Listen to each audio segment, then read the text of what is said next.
अध्याय 11 दादा साहेब फाल्के जीवनी। ल्यूमियर बंधु ने 1895 में पहली चलती फिरती 45 सेकंड की फिल्म बनाई। 1896-97 में यह भारत में दिखाई गई।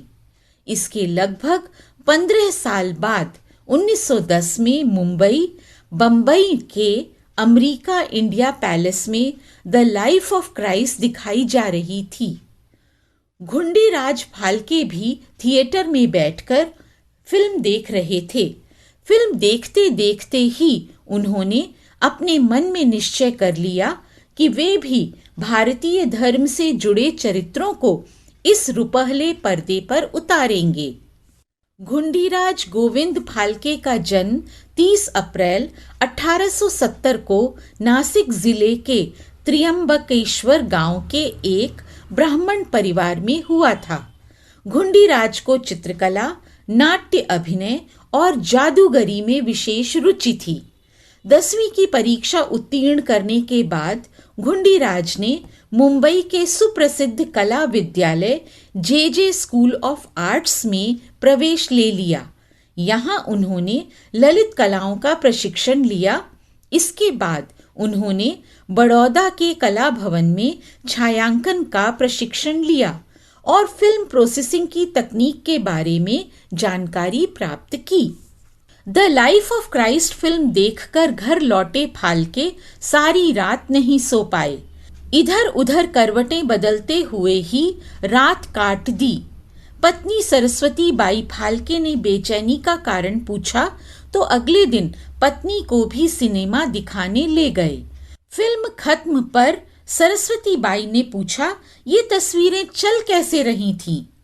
इसका मौखिक उत्तर देने के बजाय फाल्के उन्हें प्रक्षेपण कक्ष के पास ले गए और बताया कि इस मशीन द्वारा ही सब कुछ होता है।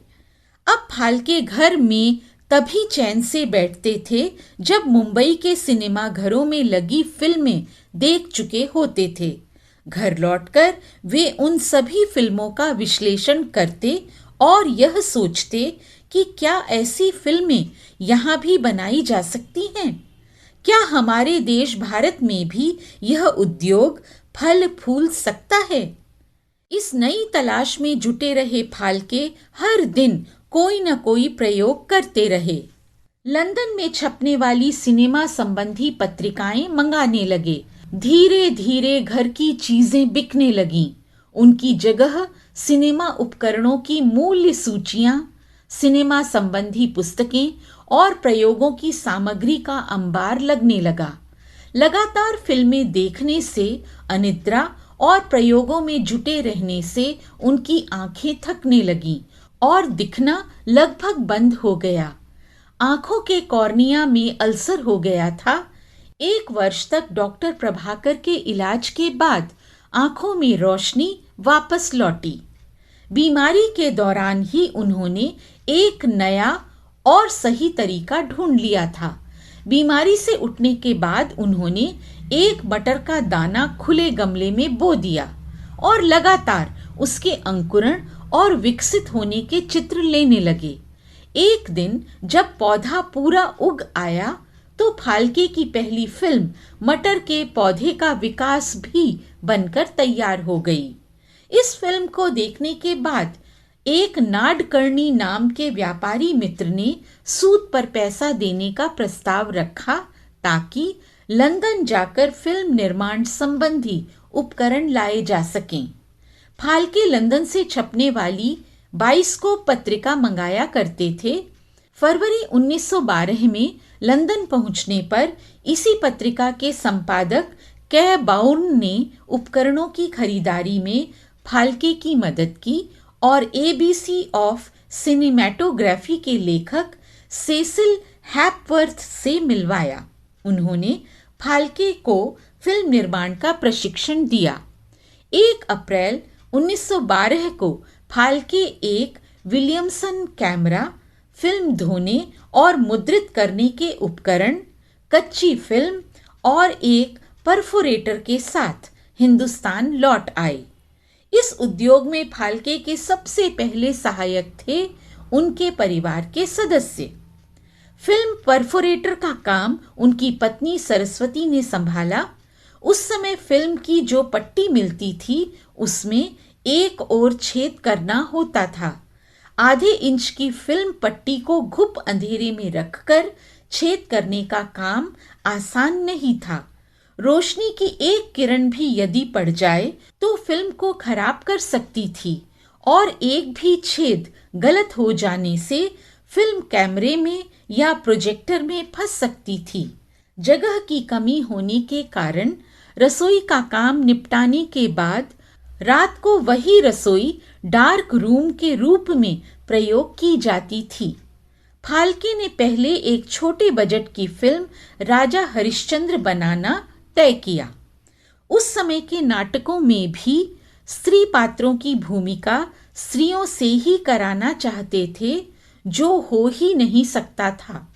किसी भी महिला से फिल्म में अभिनय करने के विषय में पूछना भी आसान काम नहीं था।